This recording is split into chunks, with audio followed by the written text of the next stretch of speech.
direct from Las Vegas. Stephen Carter-Hicks.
Old-fashioned.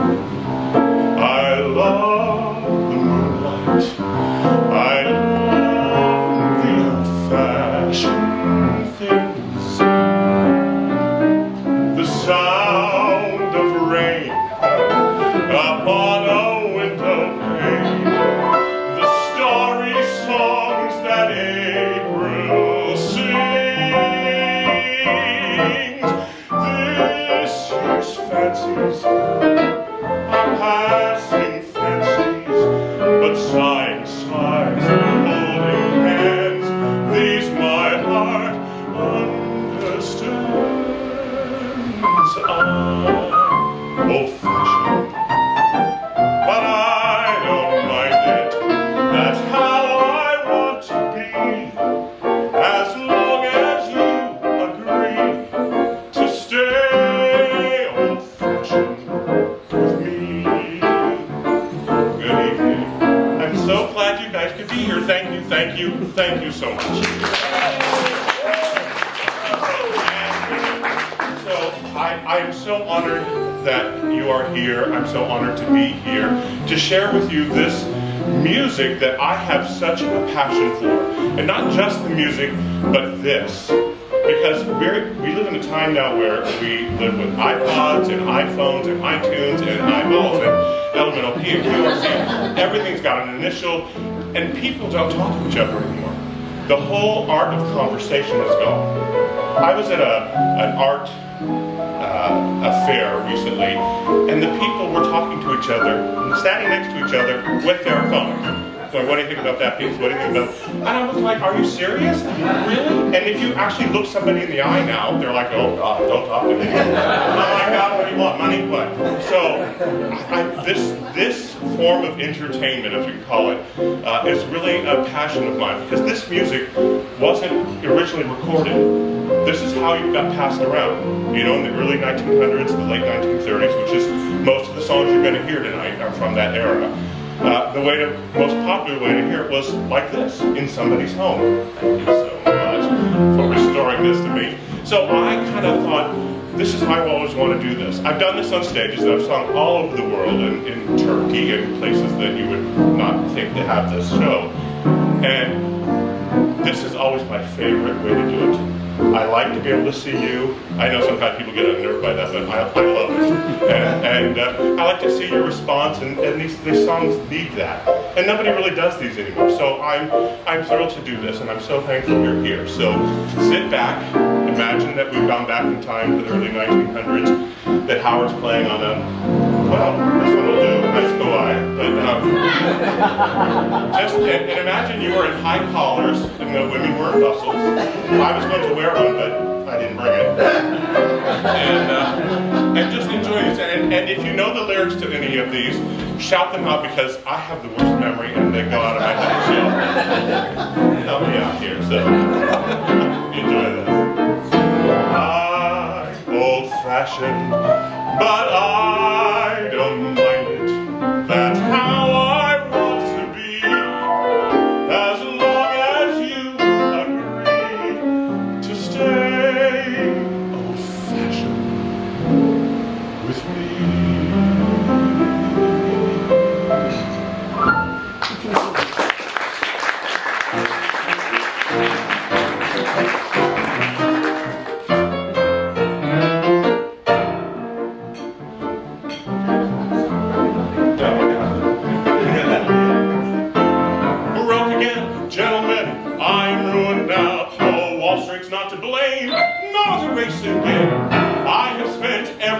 Shall I tell you how? Oh, listen one and all to the cause of my downfall. Hungry women, I feed them and weep. They never eat cheap. Oh, real hounds eat like real hounds when they eat on me. They think that it's free. They've got cute figures and cute faces, but the real question is where to get one who's got a cute indigestion. Hungry women, I feed them and weep. Now where can I find the guy who first pulled that line? A woman pays and pays. What a phony phrase. Now if you do think it's true, well take out one of mine. Oh, will she pay the check? Oh, of course she will, like heck. Hungry women, as soon as we meet, it's, well, when do we eat? Then they pitch in, clean the kitchen, but I want to know, 'cause where does it go? On one I spent $11, she was a phony. She ate the steak and salad, all I got was bologna. Hungry women, I feed them and weep. I saw a great magician doing wonderful feats. He sawed a girl in half, gave me the half that eats. Hungry women, I feed them and weep. I met a girl with just 2 teeth and took her to supper. 'Twas just my luck, the lower tooth met with the upper. Hungry women, I feed them and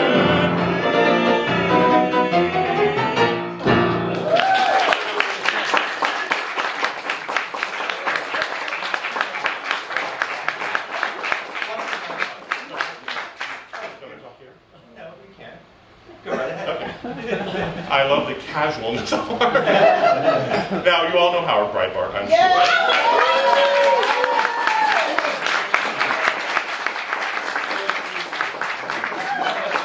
Oh no, oh no.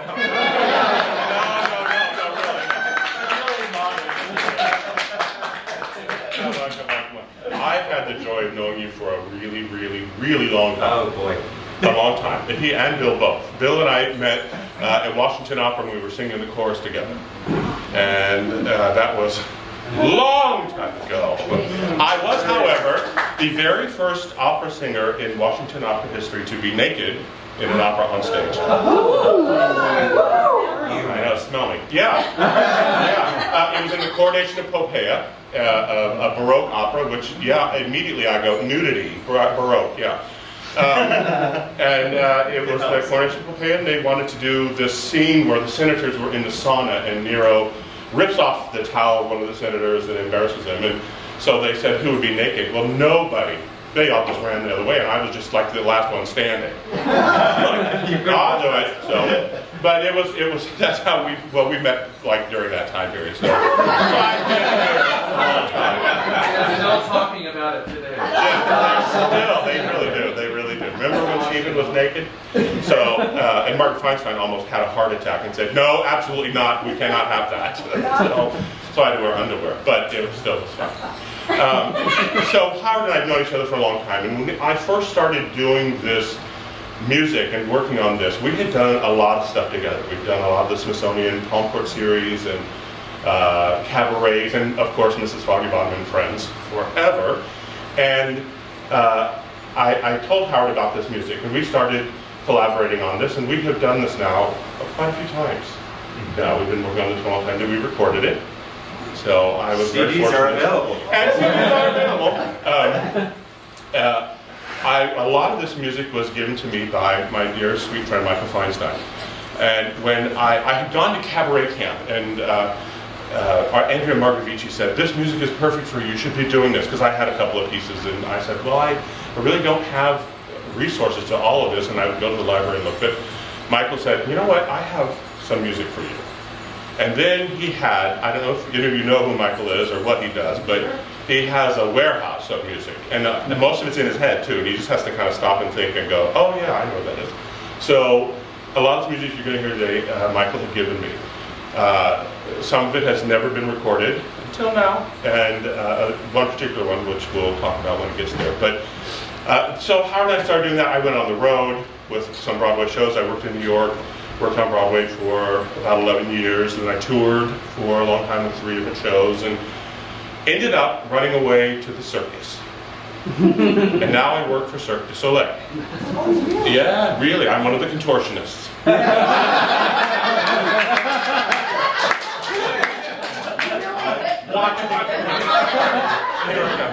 I actually work for a sit-down show. They've opened quite a few shows in Las Vegas, and I work on the show's Humanity, which is the naughty show.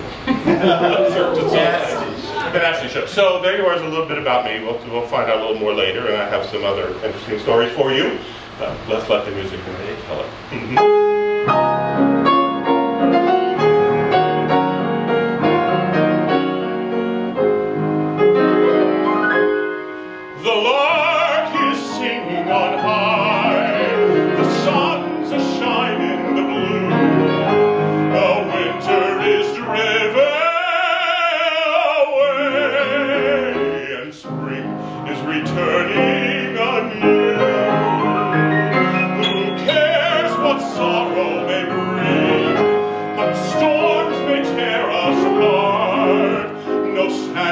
Can kill the wonder and the thrill of that waltz in my heart.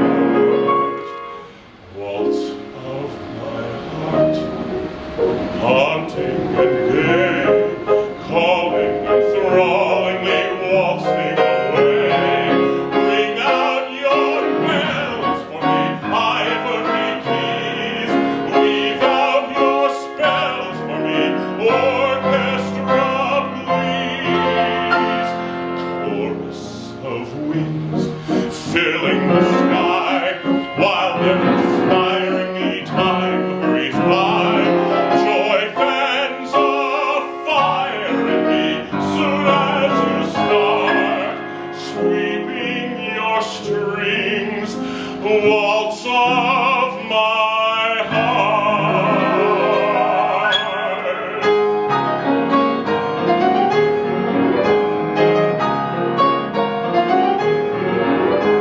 The winter is driven away, and spring is returning anew.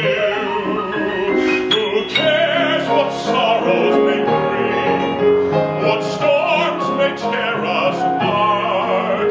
No sadness can kill the wonder and thrill of that waltz in my heart.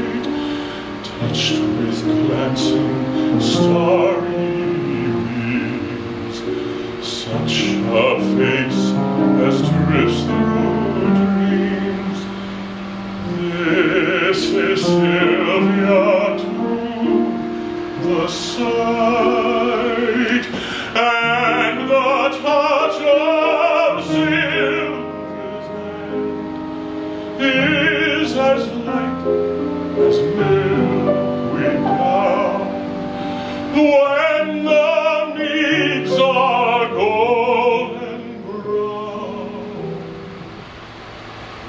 and the autumn fills the land.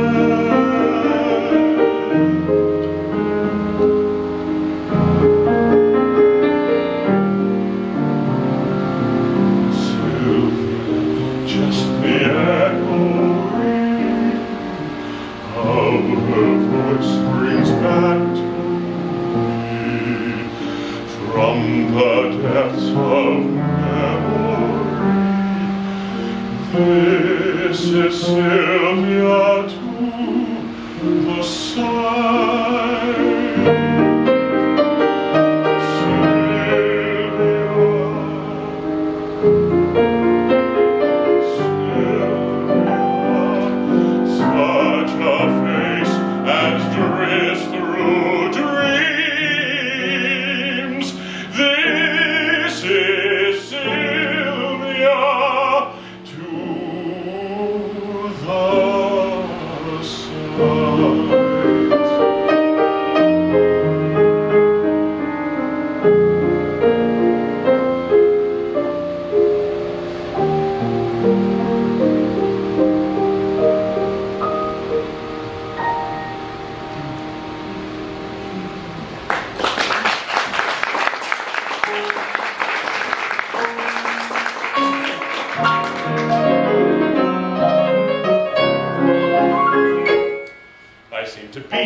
Of a cruel jest.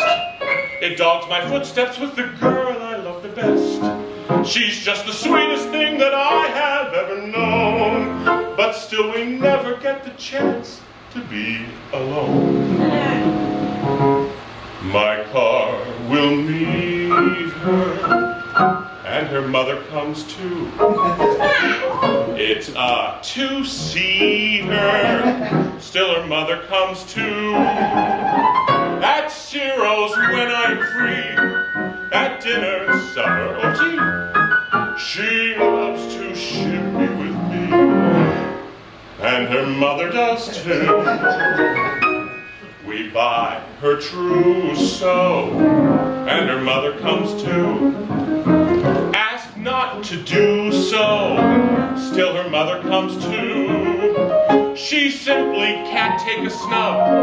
I go and sulk at the club and have a bath and a rub. And her brother comes.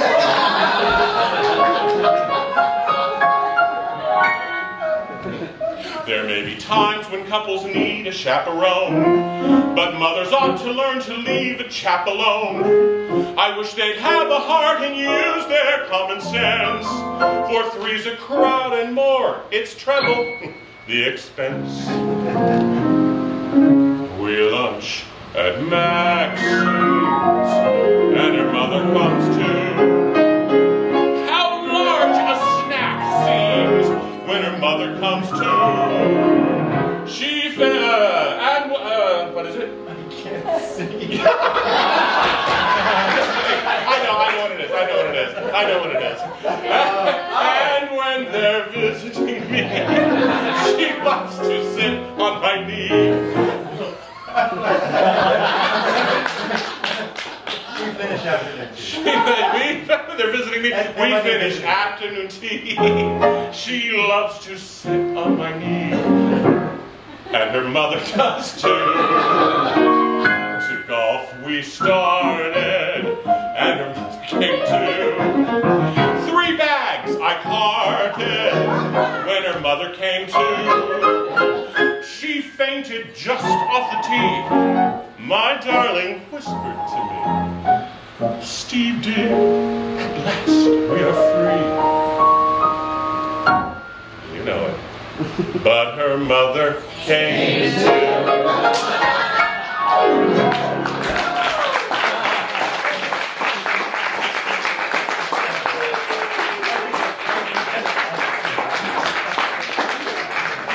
doesn't help me when you feed me lyrics when you can't sing. I know. We had this all worked out. I'm in between needing glasses and not. No, I haven't. But it's actually hard to play if I have them on. I can see, but I can't. Oh, And they're only ones, you know. Five vocals. Hello, hello, we are all. No. This is there not a note there? It says Michael talk, but you did that. Oh, did I? Oh. Yes. Well, I do want to tell you this one little story. That's a great story. Are you sure which? No, Yes, the WH. Oh, yeah. Okay, so I'm going to drop some names because what the hell? That's what he does. That's what I do best. I used to call home to our friend Cindy Hutchins and say, guess who I met today? Guess who came into the theater today? Al Pacino. I work with Al Pacino. I'm working with Carol Burnett. I'm working with the blah, blah, blah. And so, and she would always just die. So Michael called me. We were out doing something, Michael Feinstein, on a Sunday and said, hey, what are you doing Tuesday? I said, well, I was working on a funny thing happened on the way to the forum. And I said, with Whoopi Goldberg at that point. And he said, do you want to go to Washington with me? And I said, for what? He says, we're going to have dinner at the White House. Yeah, me too. And I was like, yeah, it doesn't matter. I'll find somebody to work with me. Don't worry about it. So we get up, we go, we fly down here, and it's a $10,000 a plate dinner. Hillary Clinton is being honored by the Eleanor Roosevelt Society. And it was during that administration. And the second time, so the Monica stuff was happening, and we were like, wow. Well, I mean, it was getting ready to. But, so we go, and we're having a great time, and there's, I don't know if you've ever been to dinner at the White House, but maybe you have, I don't know. But it's very grand, and it's just all packed stuff. It's really grand, and it's really amazing, and they usher you in, and you're like in the land of Oz, and things just happen. You just, all of a sudden you're over here, and next thing you're over there, and people just start moving, and then you meet the president and his wife, and they were amazing people. And I was at table number 3. Bill was at 1, Hill was at 2, and there I was at 3. And we were at the table with her chief of staff, who was Maggie Smith, the definitive biographer, the Eleanor Roosevelt biographer, who was 100 million years old. His granddaughter, or Eleanor Roosevelt's granddaughter, I don't remember whose granddaughter this was, the man who invented the steady road cam. Well, his wife was sitting next to me, and then the woman sitting next to me here was the biographer's wife, but she was a lot younger than him, and Michael and Maggie. So we're just, I mean, it's grand, and everybody talks to everybody. Nobody does this, don't talk to me kind of thing. They're all just there. And so this woman is going on about music, and she's talking to Michael, and she said, Michael, I'm sorry, I don't know who you are. And he said, that's okay. And she said, no, I know everybody. I know everything. I know all music. I follow it. I'm a devotee. And she's just going on and on to Michael Feinstein. And he's got 30 CDs out by this point. And he said, I would be happy to send you some CDs so you could know who I am. And she was like, oh, that would be so great. And she turned right to me and grabbed my arm and she said, but you, I know exactly who you are. I've seen everything you've done. I'm your biggest fan.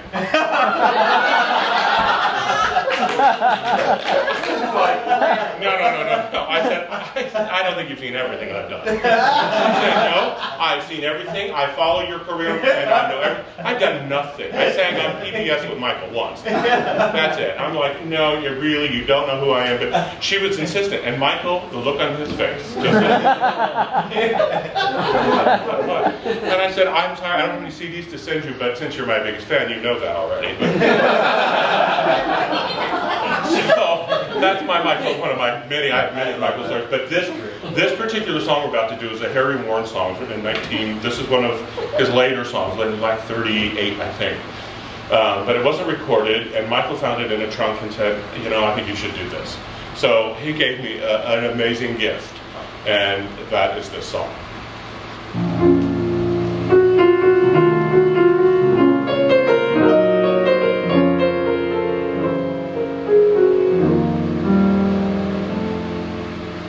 Why am I so jealous of the moon? Jealous of a summer night in June? Why can they remain beside my darling while I must leave? so soon, summer night, starry skies, you can see my sweetheart with 1,000 eyes. Why have I only two to behold 1,000 charms I idolize? Summer night, you've a right to come in her window when the day is through. She tells you all her thoughts in the fading candlelight. Summer night, oh how I envy you.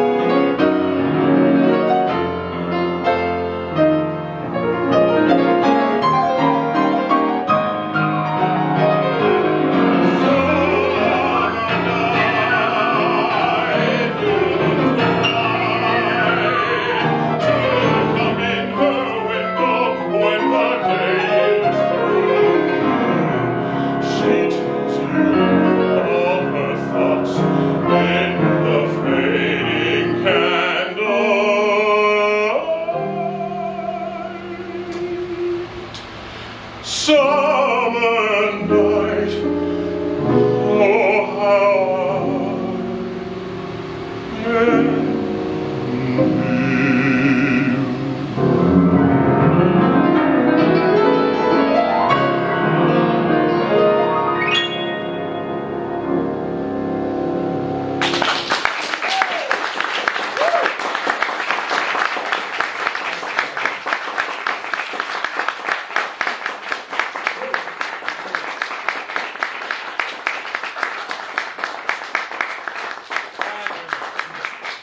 I'll be playing from now on. Oh, good. It's too hard. You know what? It really doesn't get much better than Hard Right Bar. I really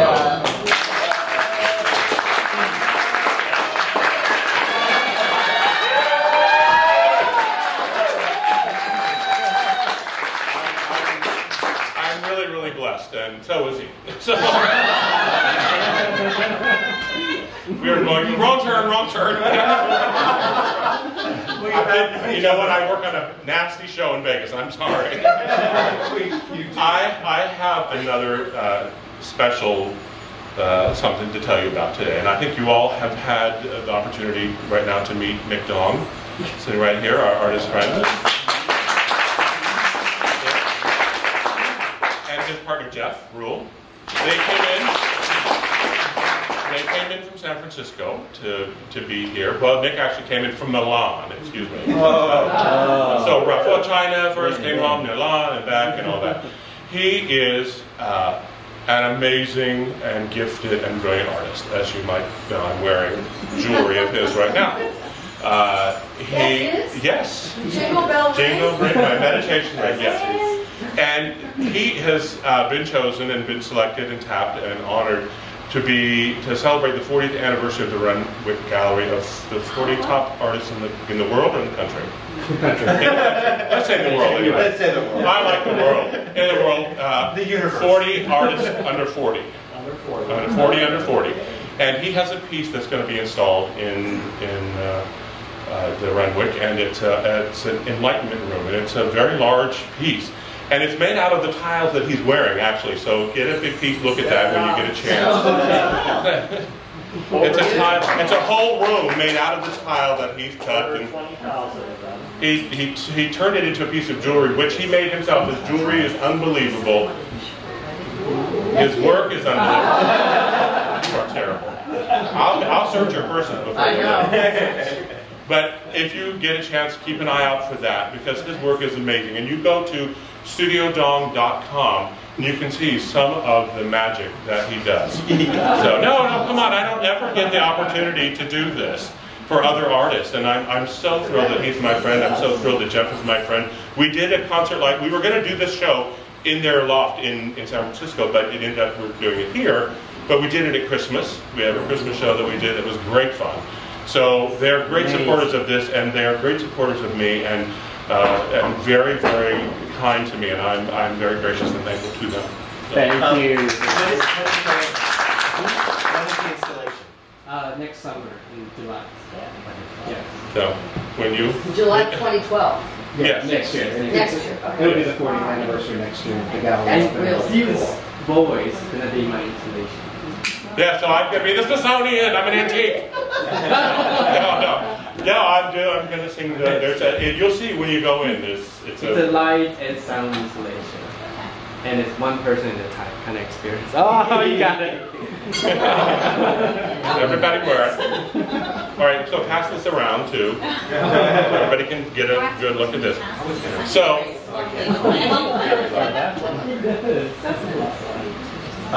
enjoy that. Enjoy this going around. We've got a few more little numbers to do for you. But I'm so thankful. Thank you for being here. In fact,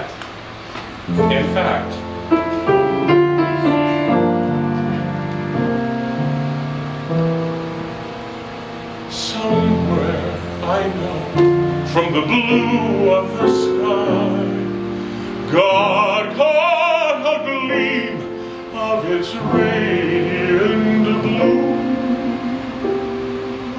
held it all lovingly, then let it bloom into the eyes of you, into the eyes of you.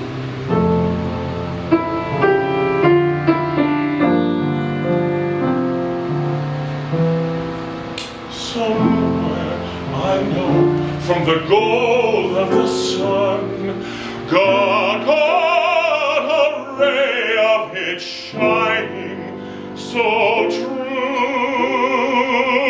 held it all lovingly, then let it melt deep in the heart of you, deep in the heart of you.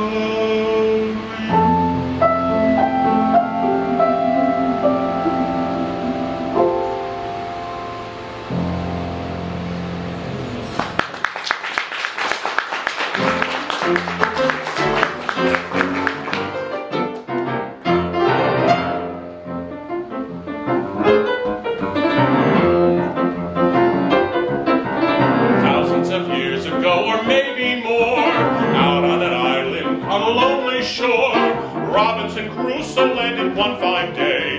No rent to pay and no wife to obey. His good man Friday was his only friend, but he didn't borrow or lend. They built a little hut, lived there till Saturday, and Saturday night it was shut. Where did Robinson Crusoe go with Friday on Saturday night? Every Saturday night they would start in a row, and on Sunday morning they'd come staggering home. On this island of wild men and cannibal women, and where there are wild men, there must be wild women. So where did Robinson Crusoe go with Friday on Saturday night? Robinson Crusoe was a good old scout. Robinson Crusoe knew his way about. He'd go out hunting chickens now and then, but he knew when he was chasing a hen. Once he told Friday, you must stay at home, I've got to go out alone. Friday felt very blue. He said, it's wrong of you, couldn't you fix it for two? Where did Robinson Crusoe go Friday on Saturday night?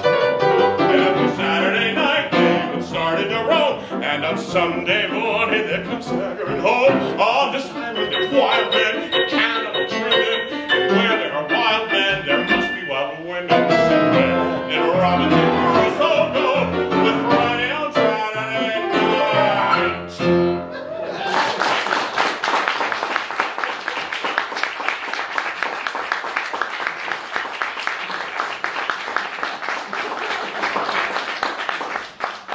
It gets harder and harder. What was I thinking? They say that has humanity too. Yeah. I'm sorry. It was so highbrow.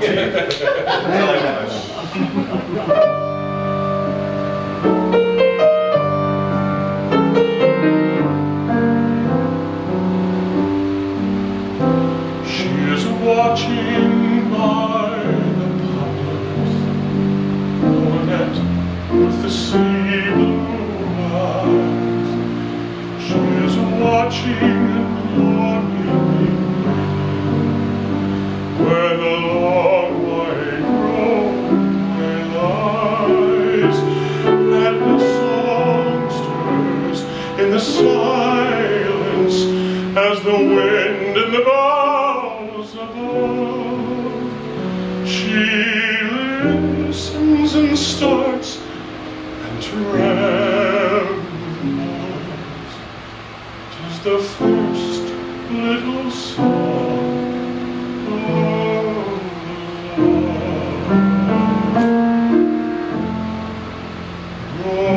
Roses are flowering in Piccadilly, in the hush of the silver dew. Roses are flowering in Piccadilly, but there's never a rose like you. And the roses will die with the summertime, and our roads may be far apart, but there's one rose that dies not in Piccadilly. 'Tis the rose that I keep in my heart.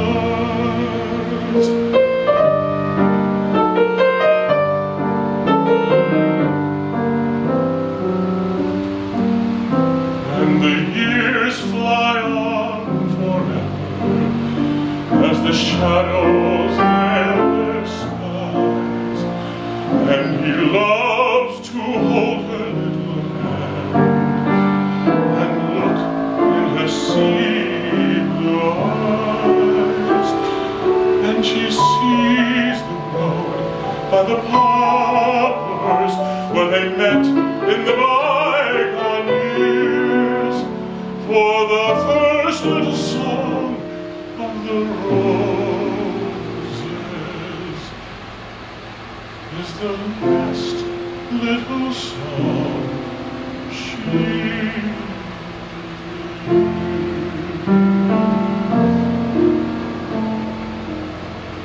roses are shining in Piccadilly, in the hush of the silver dew.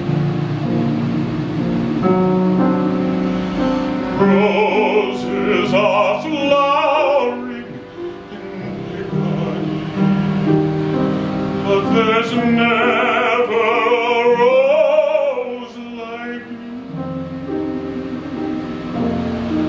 And the roses will die with the summertime, and our roads may be far apart, but there's one rose that dies not in Piccadilly. 'Tis the rose that I in my heart.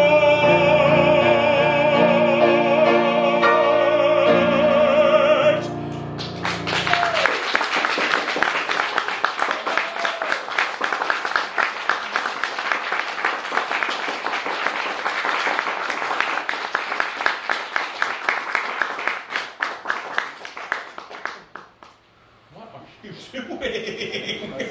Hand cleaner. This is somebody's. I don't know who's been touching the piano. You know, they had a piano tuner here. They're always filthy and they don't bathe. Oh, Lord. It is oftentimes a question in this age of indigestion as to what to eat or what to leave alone. For each microbe and bacillus has a different way to kill us, and in time they always claim us for their own. There are germs of every kind in any food that you can find in the market or upon the bill of fare.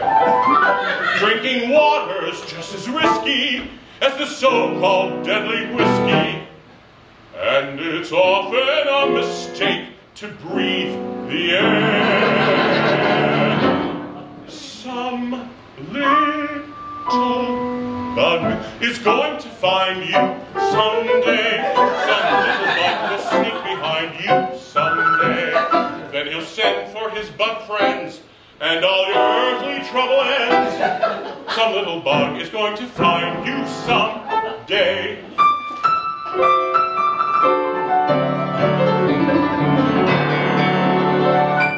The inviting green cucumber gets most everybody's number, and the green corn has a system of its own.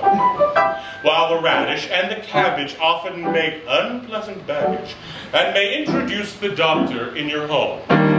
Eating lobster, cooked or plain, is only flirting with ptomaine, and an oyster sometimes has a lot to say. But the clams we eat in chowder make the angels sing much louder. For they know that we'll be with them right away. Some little bug is going to find you someday. Some little bug will sneak behind you someday. Then he'll send for his bug friends, and all your earthly trouble ends. Some little bug is going to find you someday.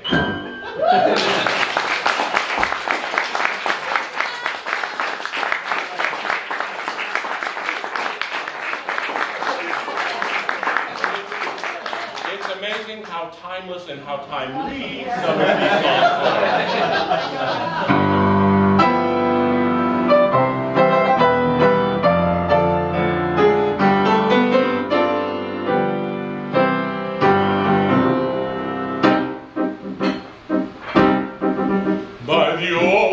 Mine pagoda, looking eastward to the sea. There's a Burma girl a-setting, and I know she thinks of me. For the wind is in the palm trees, and the temple bells they say, come you back, you British soldier, come you back to Mandalay, come you back.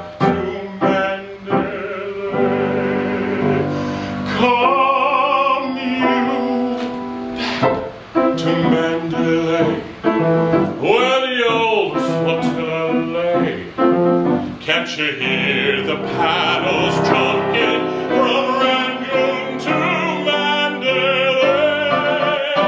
On the road to Mandalay, where the flying fishes play, and the dawn comes up like thunder out of the China across the bay.